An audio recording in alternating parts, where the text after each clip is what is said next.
Já que o nosso menino Zagreus vai ter que fazer todo esse caminho gigante de novo, eu vou aproveitar a chance para falar também de algumas mecânicas do jogo, que eu não citei até agora. Porque acredite, nesse jogo ainda tem muita coisa para fazer. E a primeira delas são os pontos de calor. Depois que você faz pela primeira vez, você também libera os pontos de calor, que são uma dificuldade extra que você adiciona na sua run, em troca de mais recompensas. Como por exemplo as estátuas da caveira, que não servem para absolutamente nada.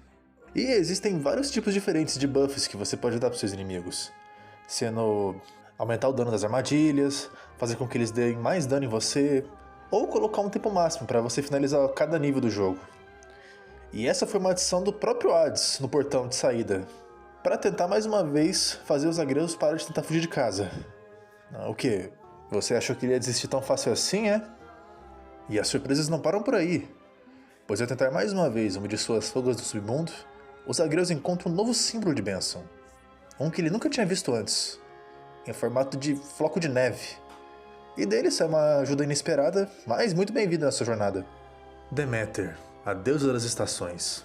E as bênçãos que ela te oferece são os poderes de congelamento, que dão lentidão nos seus inimigos. Esses são poderes que eu também gosto bastante, principalmente usando no meu dash ou no meu ataque básico, mas eu acho que no resto peca bastante. Principalmente no chamado dela, que cria meio que uma tempestade no meio do campo de batalha. Eu achei que poderia ser algo melhor, na minha opinião. E ela é diferente dos outros deuses. Só decidiram te oferecer seus poderes depois que você chega na superfície pela primeira vez. E essa foi uma surpresa bem legal. Depois eu descobri que na verdade ela veio numa DLC, mas mesmo assim eu achei bem legal. Agora, ela como personagem é meio complicado. Ela é mostrada como uma mulher mais velha, de cabelos loiros e um vestido branco, que representa as suas características de poderes de gelo. E ao conversar com ela pela primeira vez, você percebe que apesar de querer te ajudar, ela não mostra nenhuma emoção ou interesse em você. Com o tempo, os Zagreus conseguem conversar mais com ela, e eles conseguem ter um mínimo laço de amizade. Tanto que ela até começa a chamar os Zagreus de Brotinho, o que eu acho um apelido bem fofo. E assim nós vamos descobrindo algumas coisas a mais. O primeiro é que ela nem sempre foi assim, ela já foi uma pessoa bem diferente, bem mais feliz. Mas depois de ter se apaixonado por um mortal e esse mesmo mortal ter morrido, ela passou a ser uma pessoa bem mais insensível. E logo após a filha que os dois tiveram juntos a abandonou, ela nunca mais voltou a ser a mesma e se jogou de vez a tristeza e o ressentimento. E é por isso que a Deméter que conhecemos hoje é essa pessoa tão apática e fria, igual aos seus poderes. E desde então, para extravasar sua dor, ela jogou um mundo mortal numa era de gelo, onde o frio assola todas as regiões, igualmente. E eu fiquei pensando se alguma hora no jogo nós conseguiríamos encontrar a filha dela no submundo, para podermos levar as palavras da sua mãe até ela. Afinal, se ela nunca voltou, é provavelmente porque ela já deve ter morrido, né? Ela nos conta que o nome da sua amada filha é Cori, e que seria perda de tempo tentar procurá-la, pois a própria Deméter já faz isso há séculos e nunca a encontrou. Mas, como sempre, os Zagreus adiciona mais essa na lista de amigos que ele precisa ajudar, e começa a procurar por ela também. Voltando a falar dos pontos de calor, um dos desafios liberados é o de medidas extremas, que é um contrato que aumenta a dificuldade das boss battles do jogo. E sim, você deve ter como buffar os bosses que você enfrenta no jogo. E nessa boss battle do Tartarus, quando você chega no final, em vez de você enfrentar uma das 3 fúrias na luta, você é obrigado a enfrentar as 3 de uma vez só. E nossa senhora, essa sim é uma luta difícil. Você tem que ser muito bom em desviar e saber reconhecer qual das 3 é a principal da batalha, pra focar e atacar nela. Mas eu acho essa uma batalha muito massa, e a interação das 3 também é bem legal. Com a Alectus perguntando como a Megaria conseguiu namorar alguém como os Zagreus. E como as duas não sabem ao certo como fazer pra Tisiphone parar de falar assassino toda hora. Já com o Lurn as coisas são um pouco diferentes. Quando você ativa o contato de medidas extremas, você deve pensar que ela vai ficar mais forte, né? Mas não, cara, quem dera. É o chão que fica menor. Porque a gente fica só com um pedacinho de chão pra passar e o maldito rio de lava dando dano direto na gente. Eu já disse pra vocês que eu odeio esse rio de lava. Agora, quem mais levou vantagem nesse contrato com certeza foram o Astérios e o Teseu. No caso do Astérios, ele só fica mais forte, aumenta a vida, e de resto eu acho que o ataque de giro dele dura mais tempo. Não percebi se ele ganha mais um golpe diferenciado, mas pelo menos ele ganha uma armadura de ouro irada, que deixa ele mais brabo ainda. Mas o Teseu, o Teseu, ele fica 2 vezes mais insuportável, porque eu não sei como, ele ganha uma armadura e uma biga de ouro e 2 fodendo metralhadoras. Onde caralho o Hades achou 2 metralhadoras de ouro pra dar pra ele eu não sei, mas ele conseguiu. E agora os dois juntos formam a segunda batalha mais difícil desse jogo. Perdendo só pra aquela que, até o momento, é a única boss battle do jogo que eu ainda não consegui vencer. Que é o Hades com medidas extremas. Ai, nossa senhora, que luta difícil. Além dele invocar tudo que ele já invoca, o que... Aliás, eu falei errado no último vídeo, já que é só no modo medidas extremas que ele invoca os mini-bosses das fases anteriores. Ele tá mais forte, ele consegue regenerar a sua vida, tem 3 fases em vez de 2... Ele invoca até os Cerberus pra ajudar ele, esse traíra. Rodeia o templo de Stygia inteiro pra conseguir a comida dele e o bicho ainda me ataca no final das contas. Porra, Cerberus, eu achei que você fosse meu brother. E assim, após algumas tentativas, você consegue chegar na Perséfone de novo e ter breves conversas com ela. Mas ela não tá querendo muito saber do submundo não, sabe? Ela se foi, deixou essa vida pra trás. E depois de descobrir que até o próprio Hades não quer ela mais... Não tem motivo para ela querer se envolver com eles de novo. Então os zagueiros propõem um acordo. Se ele conseguisse provar para ela que o Hades ainda sente a sua falta, ela pensaria na possibilidade de voltar com ele. Então, invadindo o quarto do pai, com a ajuda do Aquiles, ele encontra a prova que precisava. Uma foto de sua mãe ao lado da cama dele. O que mostra que sim, ele ainda pensa nela. Os zagueiros contam isso para Perséfone e mesmo assim ela ainda fica na dúvida se volta ou não pro castelo. Porém, o zagueiro não desiste. Ele vai conseguir, de um jeito ou de outro, trazer ela para perto dele. Outra coisa que pode aparecer nas suas fugas são as bênçãos duplas. O que acontece? Lembra que eu falei lá no primeiro vídeo que, na verdade, muito provavelmente, os deuses só estão indo atrás dos zagueiros para conseguir mais um aliado no meio de toda essa guerra que é essa família? Então, aqui vemos a prova viva disso.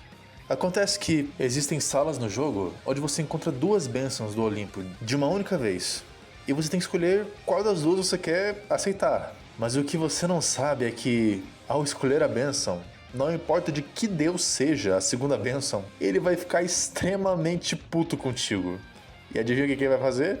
Isso mesmo, ele vai dar as bênçãos dele pros seus inimigos.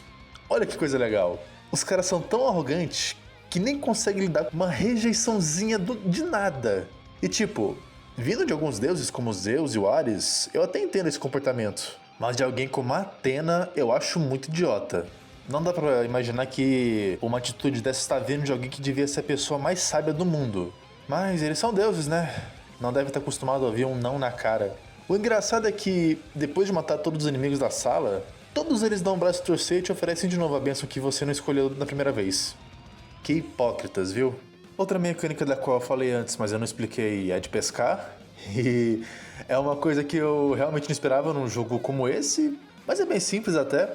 Aparece um ponto brilhante em uma parte do mapa e quando você vai nele, os zagueiros vão lá e lançam a vara. E se você apertar na hora certa, ele pega o peixe. Simples assim. Cada bioma tem sua própria variedade de peixes, inclusive a superfície e aquela dimensão doida do caos. E quando você termina a run, você leva até o cozinheiro do castelo. E ele te dá umas recompensas, dependendo de qual peixe é. Mais um lugar do qual eu não falei até agora é o quarto dos Agreus, que liga direto para fora do castelo, eu não sei porquê. E é lá que você tem o contato das Moiras, que são praticamente jogar o jogo de todas as formas possíveis. Zerar com todas as armas, virar amigo de todos os deuses, liberar todas as habilidades secretas das armas, liberar todas as bênçãos dos deuses. Tudo, praticamente tudo que você tem que fazer no jogo. E ela também que fica o Espelho da Noite, que é mais um dos presentes da Nyx para os Agreus. Como eu disse, essa mulher é maravilhosa. E é nele que você consegue desbloquear habilidades novas depois de cada run, gastando a escuridão que você consegue no jogo. O que ajuda muito no início. Eu até indico vocês a comprar as vidas extras e o aumento de porcentagem de bênçãos raras primeiro. Mas do meio pro fim do jogo, ele fica praticamente inútil, já que, pelo menos pra mim, tudo que eu queria upar eu já tinha upado. Outro do qual eu não falei até agora são os martelos de Dédalus. E esse aqui eu tenho que me explicar pra vocês. O que acontece é que, desde a primeira run, eles estão liberados pra você usar. Eles servem pra upar a arma que você está usando, dando buffs ou habilidades novas pra ela. Mas sinceramente, eu nunca achei esses buffs muito úteis não. Tirando as do Punho Gêmeos, essas são muito boas, não é de longe algo que eu uso nas minhas gameplays. Eu sei, tem umas builds bizarras usando elas, que dão hit kill em tudo e blá blá blá. Eu tenho até uns amigos que são muito bons com elas, mas sei lá, eu nunca achei nada de interessante nelas. E outra, por que usar os martelos de Dédalo nesse jogo e não os de Hefesto. Tipo, eu sei que ele é um inventor pica e tal, que criou o labirinto do Minotauro, que criou as asas do Ícaro pra voar, mas seria muito mais da hora se fosse o literal deus da forja, ajudando os agreus, né? E, na 10ª vez, na 10ª escapatória do Templo de Estige, Zagreus encontra mais uma vez, como sempre, seu pai na saída do templo, o esperando para impedi-lo de seguir em frente. Mas dessa vez é diferente, porque o Hades finalmente entendeu. Ele não pode impedir o filho de trilhar o seu próprio caminho, mesmo que vá contra tudo o que ele deseja. E assim, quebrando todas as expectativas, ele deixa os agreus passar.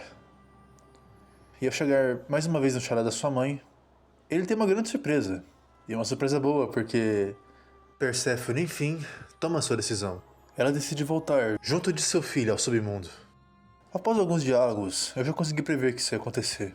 Mas mesmo assim foi bem gratificante ver os agreus finalmente conseguindo. Finalmente tendo a sua mãe de volta ao seu lado.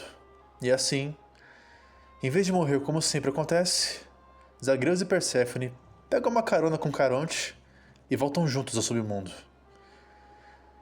E com isso, finalmente o jogo acaba. Isso, claro, se você não quiser ir atrás do final verdadeiro. O que é óbvio que a gente vai fazer. Chegando de volta ao Palácio de Hades, nós somos recebidos pelo próprio Hades e pelo Cerberus, num jardim que nunca tinha sido mostrado antes. E o diálogo entre eles é bem inusitado, na minha opinião. A Perséfone fica muito feliz de ver o Cerberus de novo. Na verdade, ela fica ainda mais feliz de ver ele do que o próprio Hades. Mas, quando os dois amantes finalmente se reencontram, o sentimento não é simplesmente de alívio, é de culpa também. O Hades se desculpa com a Perséfone por ter mentido pra ela e tê-lo tirado do seu filho, mesmo achando que estava fazendo bem. Mas não é só a ela que ele deve desculpas. E então, em um ato que para os agreus era impossível de acontecer, seu pai se desculpa. Se desculpa pelas mentiras, se desculpa pelas brigas, se desculpa pelos erros e por toda a dor que ele trouxe a ambos.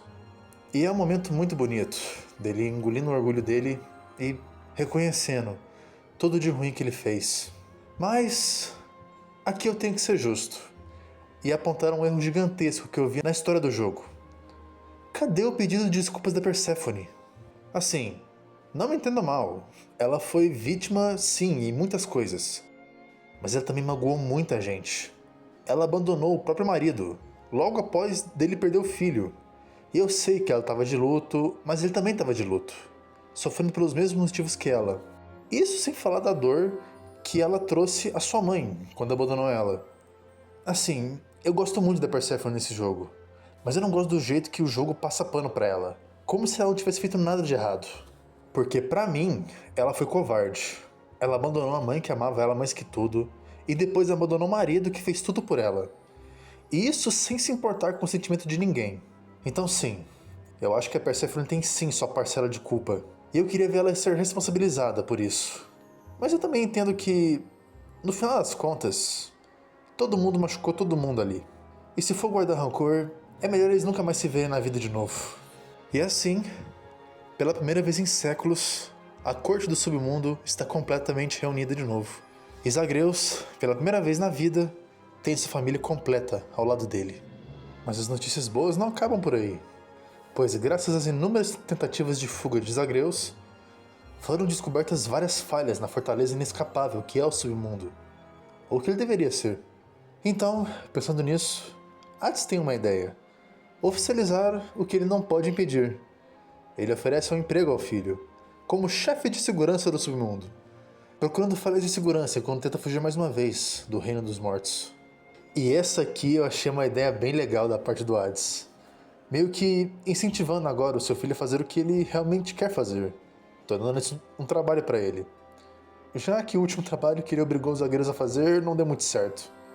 E também justifica você continuar fazendo as runs no pós-game do jogo. E desse momento em diante, Perséfone, a rainha do submundo, começa a ajudar Hades a gerenciar e reger todo o reino inferior, o que deve ajudar o seu marido a tirar um pouco da gigante responsabilidade que ele carregou nos ombros até agora, e também a não deixar o trabalho subir a cabeça dele de novo. Mas dessa vez, realmente parecer uma rainha de fato, com toda a elegância que esse cargo merece. E tudo isso é muito bom, tudo isso é muito legal, mas apesar de tudo estar resolvido, entre aspas, ainda existe um probleminha que tem que ser resolvido. Assim, nada demais. Só o fato de que o Olimpo inteiro tá esperando os agreus do lado de fora. E não só isso, o Olimpo também não sabe que a Perséfone ficou morando com eles todo esse tempo. Então se eles descobrirem isso, do jeito que os deuses gregos são, pode dar uma merda gigantesca. E não dá pra só fingir que os agreus desistiu de fugir e deixar isso pra lá. Agora eles têm que resolver toda essa situação que a Perséfone começou. E é assim que nós fazemos o final verdadeiro do jogo, resolvendo esse grande caso de família. Agora, como é que a gente vai fazer isso? Essa é uma pergunta que a Perséfone vai responder, logo logo. Alguém do qual eu não falei até agora também é o narrador. E o trabalho dele é narrar o jogo. Legal, né? Mas falando sério, eu não sei o que falar sobre ele, porque é exatamente isso que ele faz. Ele descreve os lugares, ele comenta acontecimentos, mas ele também é cheio de personalidade, e nem um pouco imparcial. Ele é irônico, exagera em muita coisa, faz um puta suspense desnecessário, tem a própria opinião praticamente sobre tudo. Chega até a conversar diretamente com os agreus, inclusive passando a participar das piadas dele. E até entra nas brincadeiras dele, quando o príncipe resolve responder a sua narração. Ele tem uma voz muito imponente, assim, realmente como se você estivesse ouvindo um conto antigo de um homem muito sábio. Few tales are told of Hades, whose very name inspires fear and penitence, reminding us of the inevitable fate which we all share. I, however, mean to tell you such a tale. Listen carefully. Que, do seu próprio jeito, ajuda os agreus a tornar mais épica toda a sua jornada. Outro minigame do qual me esqueci completamente são os desafios de Erebo, que são portais, assim como os do Caos, que te levam até uma área nova, onde você tem praticamente que matar todos os bichos sem tomar dano. Eles só se abrem se você tiver um nível de calor suficiente, e é engraçado que se você perder e tomar dano, você ganha um raio de recompensa. Tem também o empreiteiro, que é quem realiza as construções na casa de Hades.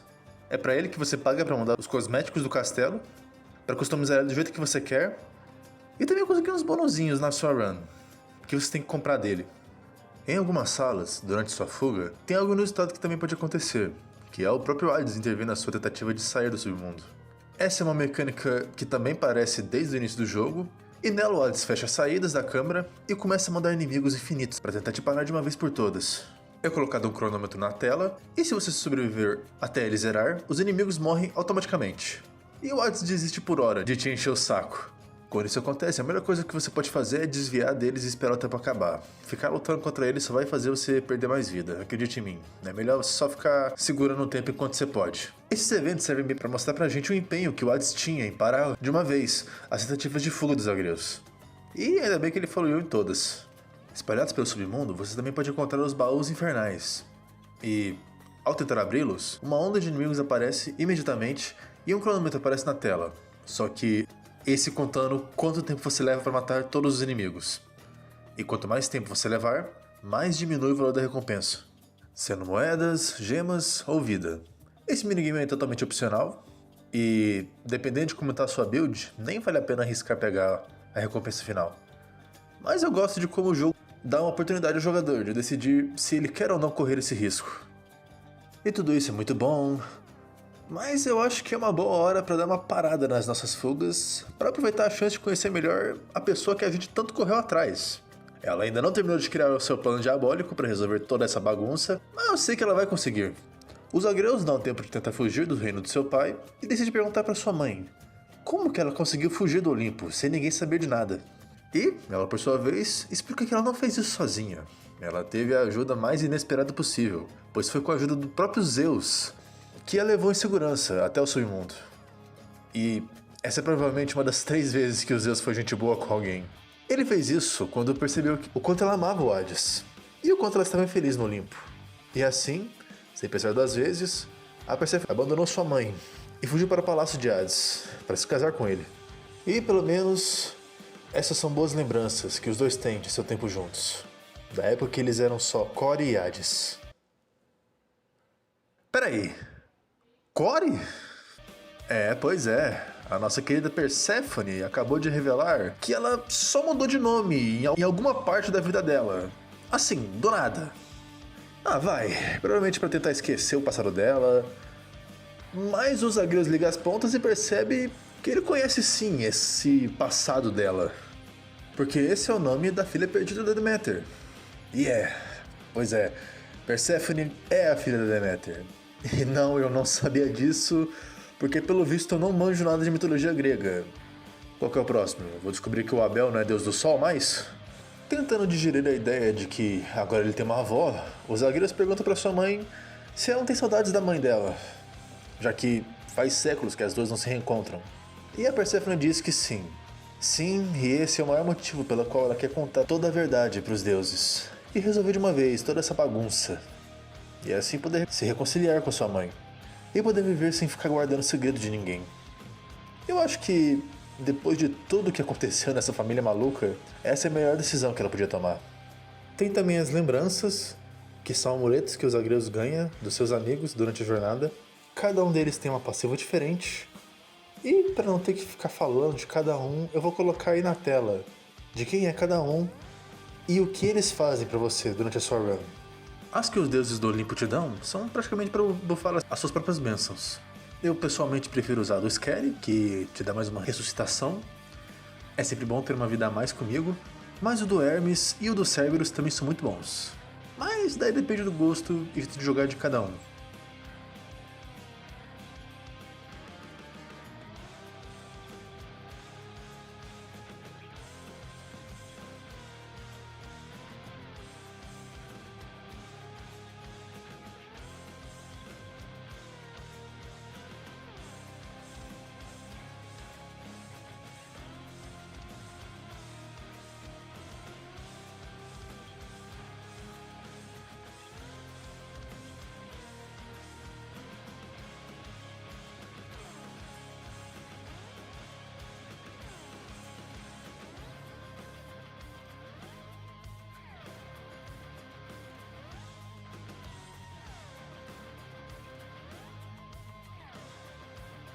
Outra coisa que eu fiquei devendo do vídeo anterior pra vocês são os mini-bosses do Templo de Estige, né?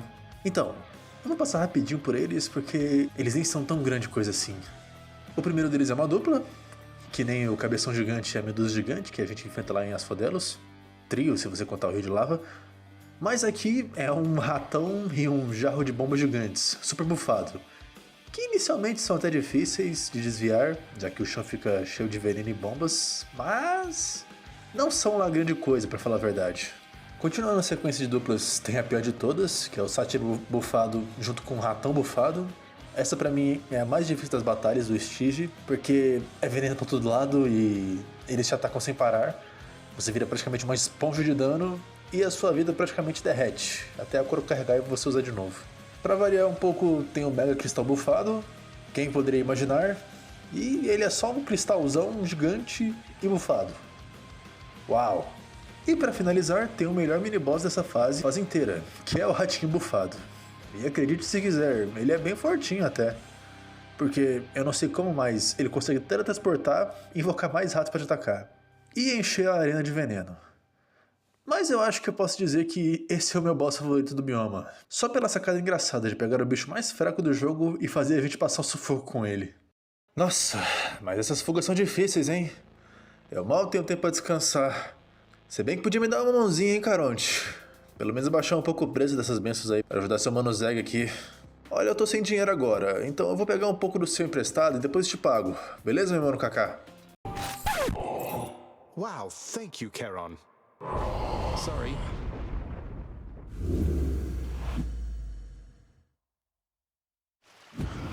Oops.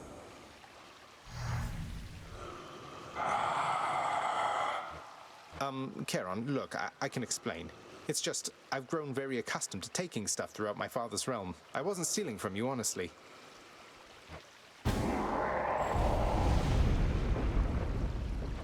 That was not an understanding sound. Wait, why are you brandishing your oar in such a menacing way? Pois é, rapaziada. Parece que o nosso mano Caronte não curte muito botarem a mão no que é dele. E não vai deixar barato um roubo assim na cara dura. Acontece que depois de algum tempo jogando, pode aparecer aleatoriamente um saco de moedas, onde o Caronte guarda o seu dinheiro. E a opção de pegar emprestado dele. Eu não preciso dizer que desde a primeira vez que isso apareceu eu já sabia que ia dar merda, mas só por curiosidade eu peguei, só pra ver o que ia acontecer mesmo. Quando os zagueiros fazem isso, o Caronte teletransporta a gente pro Erebo, de novo, e começa a voz battle secreta contra ele. E olha, o bichinho não é fraco não, viu? Quem diria que o cara mais de boa do panteão citônico é o que fica puto mais fácil quando você mexe nas coisas dele, né? Na primeira vez que eu lutei contra ele, eu fiquei bem assustado, mais por não esperar que algo assim acontecesse do que pela batalha em si, mas essa luta também é bem desafiadora. Ele tem ataques de perto, onde ele bate com o remo dele, mas os golpes mais chatos dele são os de longe, onde ele invoca uma onda de almas roxas pra te atacar. E elas começam a aparecer de todos os lados possíveis, o que lá pro final da batalha fica meio dificinho de desviar de todas elas. Pra mim, ele fica no mesmo nível que o Asteros de dificuldade, só que com a diferença que ele não tem aquele golpe que deixa ele invencível, como a girada do Asterios. Mas, pelo menos ao derrotar ele, você ganha um cartão fidelidade, que te dá até 20% de desconto nas próximas lojas dele. Isso vai te devolver todas as vidas e ressurreições que você gastou nessa batalha? Absolutamente não. Mas pelo menos agora tá tudo mais barato, já que você deu um pau no dono da loja. Ah, e eu descobri, enquanto eu fazia a primeira parte, eu descobri que foi esse safado do Caronte que contratou o Skelly pra ser o saco de pancadas dos Zagreus na área de armas. Mano, eu nunca ia cogitar uma coisa dessas na minha vida. Mas se eu entendi direito, o Caronte estava tentando ajudar os Zagreus a aprender a usar melhor suas armas pra conseguir fugir do submundo. Então eu vou deixar essa passar. E pra finalizar as perks que eu esqueci de falar, eu espero, eu tenho que falar também dos fofíssimos companheiros citônicos, que em tese são armas místicas que podem invocar aliados no momento mais crítico da batalha, mas na realidade eles são uns bichinhos de pelúcia muito fofinhos, que os melhores amigos dos Zagreus dão pra ele, pra pedir ajuda, quando ele precisar.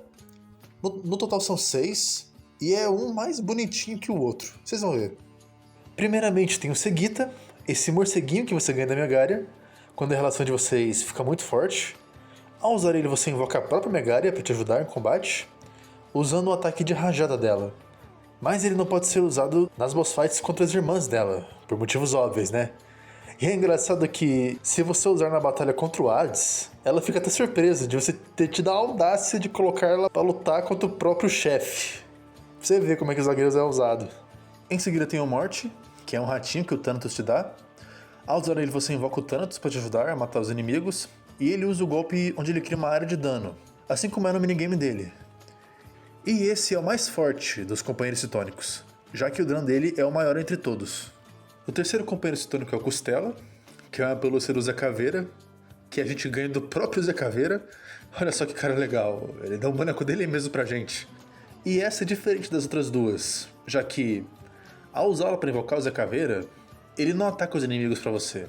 Na verdade ele faz o contrário, a especialidade dele, que é apanhar. Ele aparece no meio do mapa, após ser invocado, e todos os inimigos vão começar a te ignorar e atacar somente ele. Como chamar isso?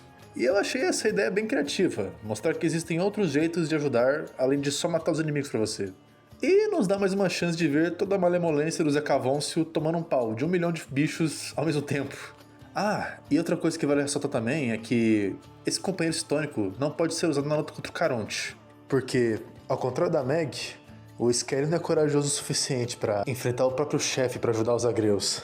O quarto companheiro citônico é o Sombrito, que é um dos meus favoritos, já que ele é uma pelúcia do melhor personagem do jogo, que é o Pedro, e essa é a invocação mais completa de todas, porque além de ela dar dano, mesmo que seja um dano menor do que a da Megaria e a do Thanatos, quando invocados, o Sísifo e o Pedro te jogam vários itens aleatórios, podendo ser dinheiro, vida ou joias, para você usar depois. E é engraçado porque o dano que vem nessa invocação é do próprio Pedro que cai em cima dos seus inimigos quando você chama ele. Seguindo, também tem a Feed, essa cobrinha bonitinha, que é lógico que foi um presente da Dusa, e ao usá-la, você invoca a própria Dusa para te ajudar, e ela fica petrificando os inimigos no meio do combate para matar eles com mais facilidade. Mas essa nem é a parte impressionante. Impressionante mesmo é como ela arranjou tempo para vir ajudar os Zagreus com esse tanto de trabalho que ela tem lá no palácio. E um dos detalhes legais de falar também é que quando a Dusa é demitida e você tenta usar o feed pra chamar ela não aparece, já que ela não tá mais por perto. E tem vários diálogos dos Zagreus assustado, se perguntando onde a amiga dele tá. E eu achei esse um detalhe bem legal de se colocar no jogo. E por último, mas não menos importante, tem o companheiro Formigos, que é, obviamente, uma formiga de pelúcia. Esse aqui foi um presente de agradecimento do Aquiles e do Patroclo, por ter ajudado os dois a se reencontrarem. Quando você usa, você invoca o casal para ajudá-lo em combate, e cada um dos dois foca e elimina um inimigo para você, facilitando o seu caminho.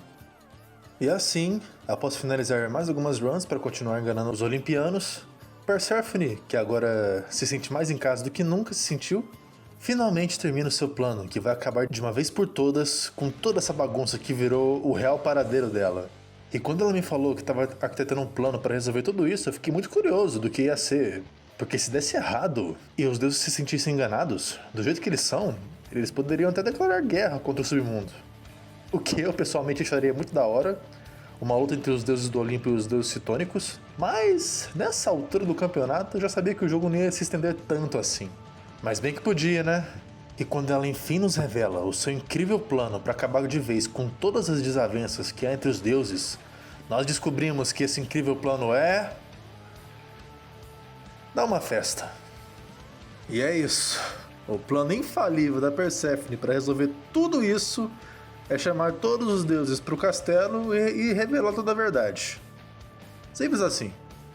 Eu não sei como ela levou tanto tempo para planejar esse super plano ultra complexo, mas dá pra ver que ela se esforçou, porque ela entrega aos Zagreus 6 convites em formas de enigmas, que só podem ser resolvidos se todos estiverem juntos, e manda ele entregar pros deuses, porque assim atiçaria a curiosidade deles.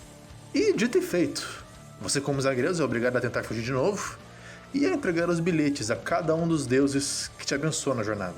E aqui eu queria abrir um parênteses para reclamar do caos, porque eu entreguei todos os bilhetes e tava para fazer a quest final do jogo. Mas eu pensei, vai que dá para entregar um convite extra pro caos, né? Afinal ele também nos dá bênçãos durante o jogo. Vai que ele quer ir na festa também. E mano, eu te juro, eu fiz umas 5 runs e nada do maldito portal dele aparecer. Eu tava quase desistindo já, porque na hora já era de madrugada, eu tinha que dormir. Mas daí, na minha última tentativa, apareceu o maldito Portal do Caos. E eu nem sabia se os Zagreus podiam convidar ele. Mas eu fui lá, eu entrei, e quando deu o diálogo entre os dois, os Zagreus realmente lembram de convidar ele pra festa e tals. Mas aí, o corno do Caos simplesmente vira pra ele e manda um... não, eu tô de boa. E vai embora.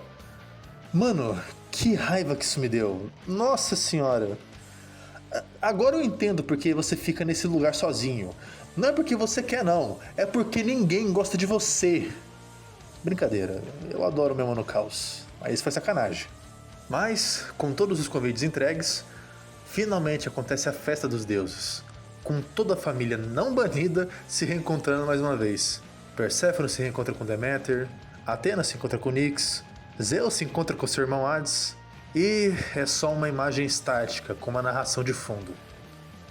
Sério, que decepcionante. Que decepcionante com o que devia ser o final verdadeiro do jogo. A Supergiant simplesmente nos tirou a recompensa de ver tudo isso acontecendo. Porra, eu tava doido pra ver como é que seria a Deméter revendo a Perséfone de novo, ou os diálogos do Zeus e do Poseidon com Hades. Mas não. É só uma narração por cima de um aperto de mãos no fundo. E é isso. É o que ele é. E agora todos podem finalmente viver tranquilos, sabendo que nenhuma possível guerra vai acontecer.